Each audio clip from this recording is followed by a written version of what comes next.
Hello, everybody, and welcome to OpenExO Live. It is really good to be with you this evening for me, or morning for some folks, wherever you are in the world. And today we have Lisa Pereira with us, who's going to be speaking about all things Exponential Organizations 2.0, as Lisa was instrumental in making sure that we got the book. But before we have Lisa, I do have a quick video from Salim with a message for Lisa. So Lisa and the book. So 2 or 3 things. First of all, there's a diligence and a steadiness to Lisa that is absolutely fantastic. And she kind of just maintains her equanimity in the face of a lot of chaos. And I am a vortex of chaos. She helped navigate for, I think now close to 4 years, the different ups and downs, the rewrites, the restarts, etc. Chasing at various times, Mike Malone, myself, Peter, mostly myself, and just nudged to keep the whole thing going. And every time something happened, the content that got generated from interview A or podcast C, she trapped it all and kind of managed the knowledge around the book to a profound level. So this book would not exist without Lisa, and it certainly wouldn't be anywhere near as good. And twice we had to rewrite the book, once as the pandemic hit because everything changed. And the second and worst one was last Christmas, when we realized that ChatGPT was going to change everything. And I said to Peter and to Lisa, we need to rewrite major chunks of it. And so we did that. So there's a level of a halo that comes with Lisa to deal with all of this that I think is unbelievably important. Can't thank you enough, Lisa, for everything you've done, and all the effort and chasing and relentlessness and grit that you showed along the way. And mostly the patience, I think, but I think, that's one dimension. In the meantime, she's been building up ExO Insights with all the articles, close to 100 different authors from the community, and cat-herding our community into writing different things is a really non-trivial task, as we know. It's one thing herding cats, but many people in our community are jungle cats, and herding jungle cats is a very different proposition than herding normal cats. So for everything that you do, Lisa, thank you, and it's awesome to have you on board. A very integral part of the community. So with that, I want to welcome Lisa to the screen. Lisa, how are you doing this afternoon for you? It's afternoon. Yeah, almost noon. So it's good. It's good. The weather's great. So no hurricanes, no tornadoes, no flooding. It's all good. Awesome. So Lisa, Salim shared a little bit about you, but I always ask the guests here on OpenExO Live, the first thing is just to give a little bit of background about yourself and how you came to join the OpenExO community.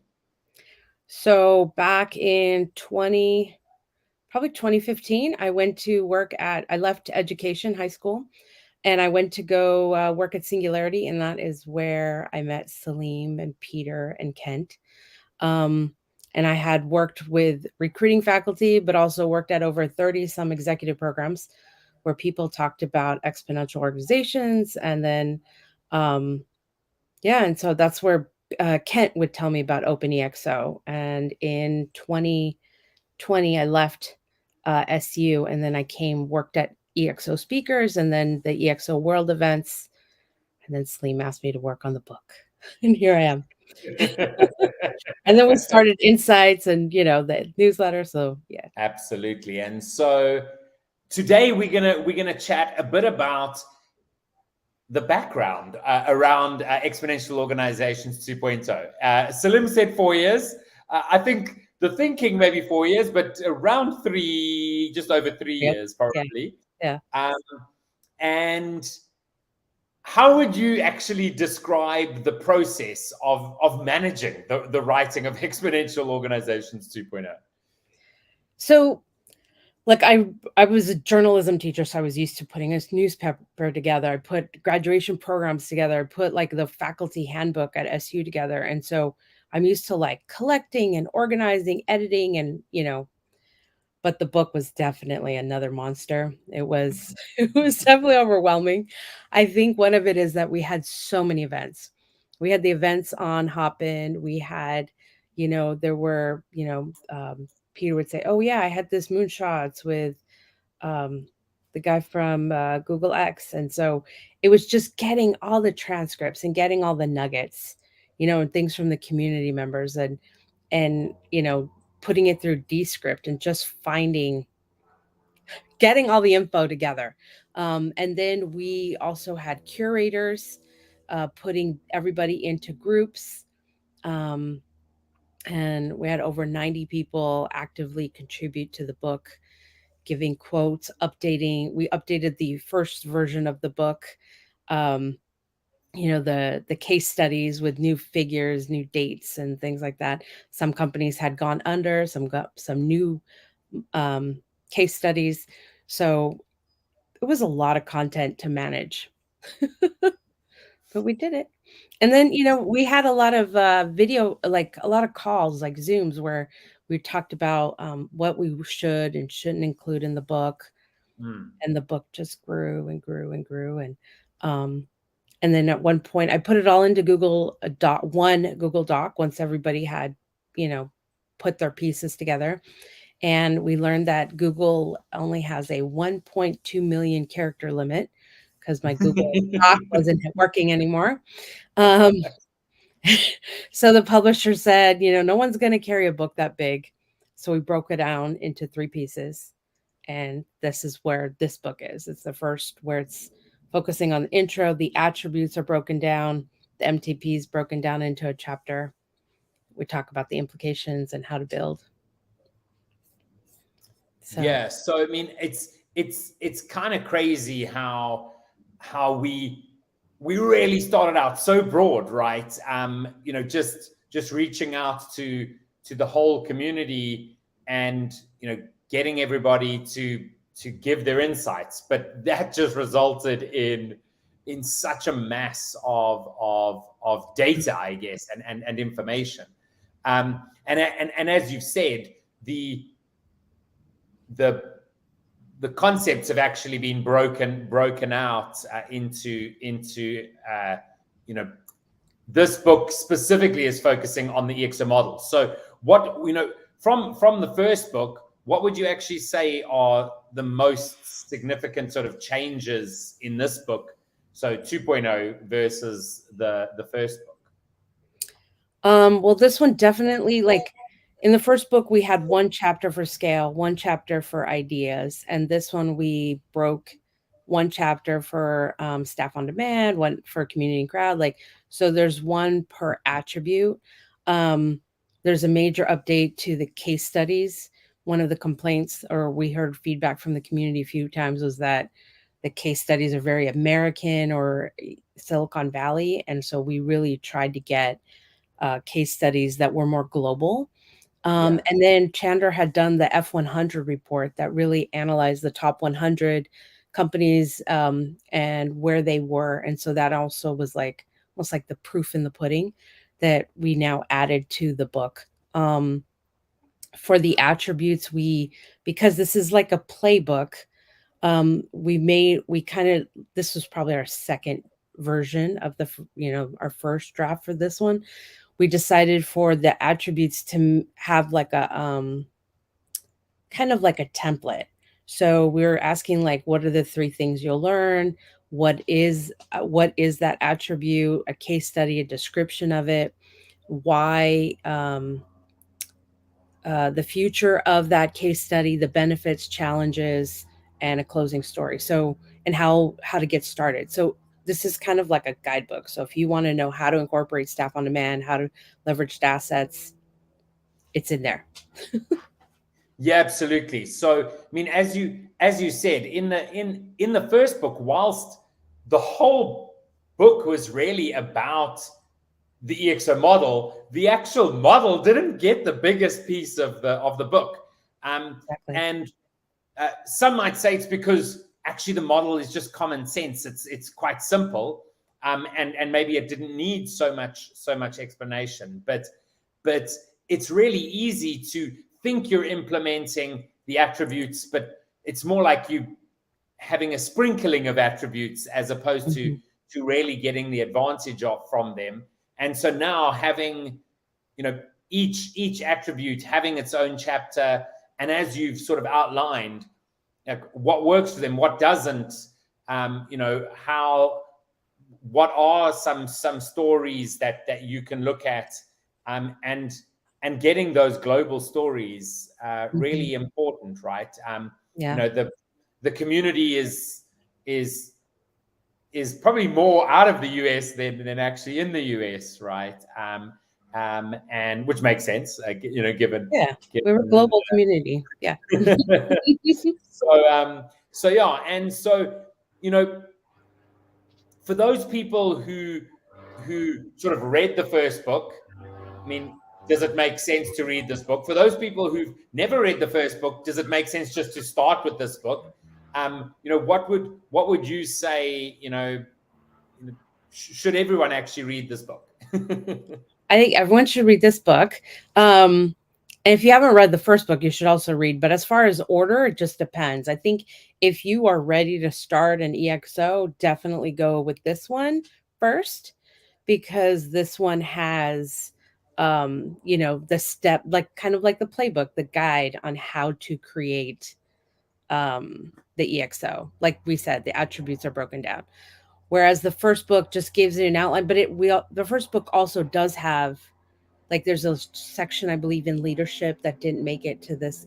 There's some other pieces to the first book that I think are timeless that definitely you should read. But this one has updated case studies. So if you want to stay up to date with the latest thinking, you definitely want to read this book. Yeah, absolutely. Now, And Sasha, go for it. Sorry, Lisa. Do you want to finish there? No, I was just saying, like, we also did like a deeper dive in AI and ChatGPT and, some of this exponential tech and its role in EXO. So yeah, you definitely want to read the new one. No, absolutely. Now Sasha asked the question here on LinkedIn, and if anyone wants to ask any questions, please do jump in. Just saying, do you enjoy working on such complex projects like the EXO book, even if they may be really overwhelming and drain out your energy? Well, I don't know if it drained out my energy. Well, sometime, but yeah, it was. Hey, it's always a challenge, always a room for growth and learning. So there's definitely, like, if I could go back, what I would do differently. I definitely have some ideas on how I would do some of this differently. Um, yeah, just from God, the amount of drafts. And I would have probably made more of a template in the beginning for each curator group and say, got to keep it inside those templates, even though I did something kind of, but I probably would have gotten a more refined template from Salim and Peter before going to the community than have just like the blank slate, put anything in there and then let's organize, So that's probably one of my big things I would do differently. No, absolutely. And ultimately, I guess, I mean, doing something that we hope, really does massively impact the world, is always really good. And that sort of brings me to the question of, in terms of the OpenExO community, what really inspires you, most when it actually comes to the community? I love working with people. My degree is in humanities, so it's all about people, culture, ideas, thinking. So I love working with the authors for insight, and the same with all the conversations we have about the book. The case studies are always fascinating. They're even ones that didn't make it into the book. Just really cool, the things that are out there. Absolutely. And now you mentioned insights. For those people who who are watching, who are like, what is insights? Can you share a little bit about it, and how it's come about, where things are looking at the moment? So Insight started in our media call that Kevin's in as well, and Kent and Nishan, and we all talked about creating kind of a way to also get the voices of the community out. But it's also about not just amplifying, but getting people to know a little bit more about OpenExO, and impact projects and case studies and all of that. And so we started it 2 years ago, I believe it was. Sometimes this time frame, but I remember it was in the summer. So I think we are at almost the 2-year mark, and I've gotten over 90 authors from the community, and we are, I think, just 7 articles shy of making 400 articles on Insight. Wow. That is really awesome. Now, Andrea's asking Human generated content from the community, yes, not computer generated. Yes, yes, absolutely. Andrea's saying, amazing, Lisa. I'm interested in contributing to ExO Insights. Do I need to be a member for a long time or have a certain subscription level to do so? No, not at all. You don't need to be a just make sure you put a community profile together so people can reach out to you if they want to connect with you. But other than that, no, just reach out and we can get you started on ExO Insight. Awesome. And then Karina also has a question. Just says, what is the most important learning and piece of advice you can give other professionals when working with popular and successful people like Salim and Peter? Just breathe. It's entertaining. People have to remember, I used to work in high school with teenagers, so I'm used to working with lots of all kinds of personalities. So adults are the same, and faculty at SC. Like, it's just, I'm used to working with all kinds of people. So I think just recognize that things come up. You got to be patient. There's never really deadline. There's deadlines, but yeah, things just happen. So just got to be patient. But you got to keep bugging them. Out of sight, out of mind. So you got to keep poking. Hey, when are we going to meet? Yeah. I mean, the good thing is Salim and I are very good night owls. So I have to say a lot of this book editing happened late at night.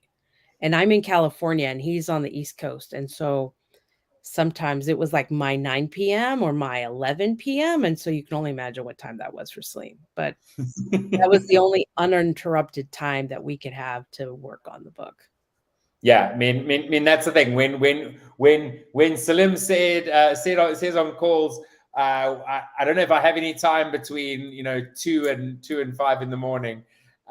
He's not talking theoretically. Yeah. So Lisa, for those people, I mean, you were actually saying something when I guess butted in again. Me too. For the people who are wanting to share their knowledge, anyone can write for Insight, right? And ultimately, we have you can just if you in the platform, as a community member, you can jump. You can hit the contribute button right there on the dashboard. So we've made that easy. So if you want to contribute, you can do exactly that. You can also find the contribute when you on Insight, right at the bottom of the page, and we can also share some links to be able to do that. And as Lisa said, it's really about amplifying the voice of the community, right? Yeah. We know that there's so many amazing people, and I don't want to speak out of turn, Lisa, but I know you also, for those people who struggle at writing but have great ideas, what can they do? They can always meet with me because I used to teach, English, writing. And so, and with journalism, with like teenagers, it's always like, well, what are you interested in? And I get half of them say, I don't know.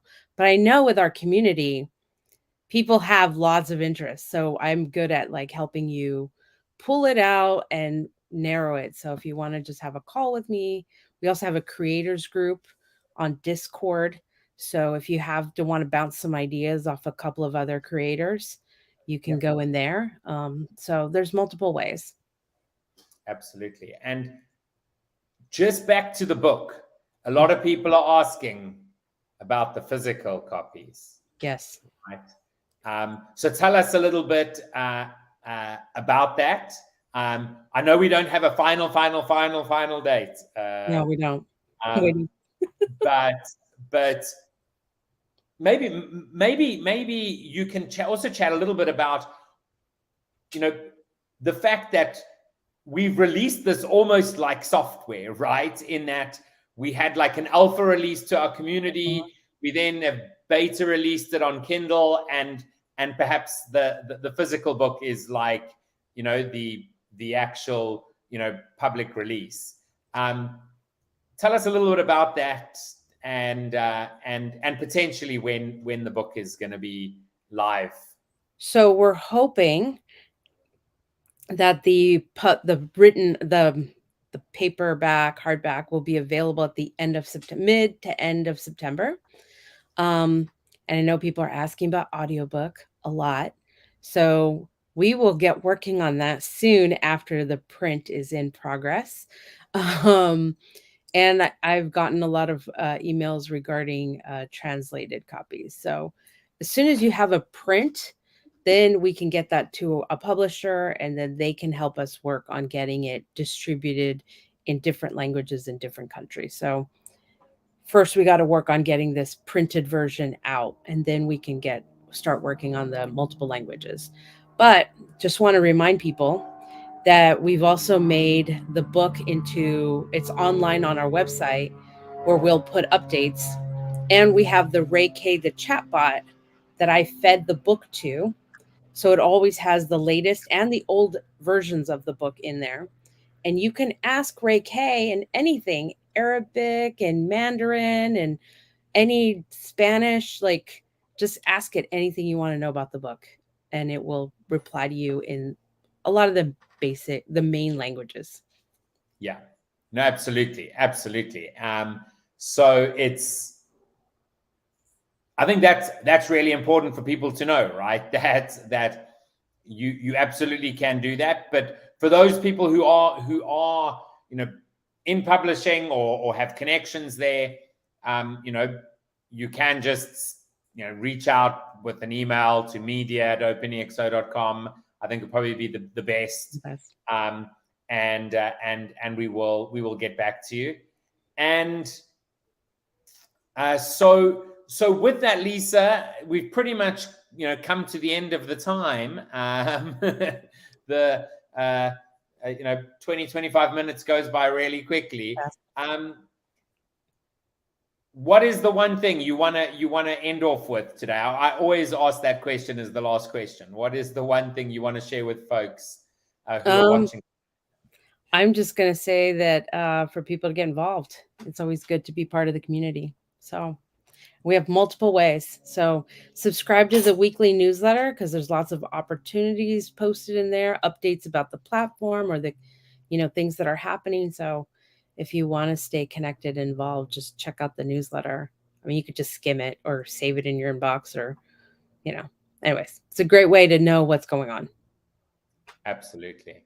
Lisa, it's been great quickly chatting to you about Exponential Organizations 2.0 and your role, and a big thank you for everything you've done and everything you're doing on Insight as well.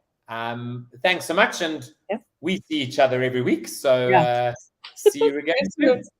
Okay, bye. Bye-bye. So great chatting to Lisa. If you want to learn more about Exponential Organizations 2.0, you can easily join the community. As Lisa said, the entire book is in Ray K, which is an AI chatbot, which you can speak to in your language. And if Ray K doesn't speak your language, we apologize, but let us know too. It might not be perfect in languages that don't have great appeal out in the world, or great numbers, I mean. So with that, I want to thank everybody for joining us this week, and we'll see you all pretty soon. Thank you so much.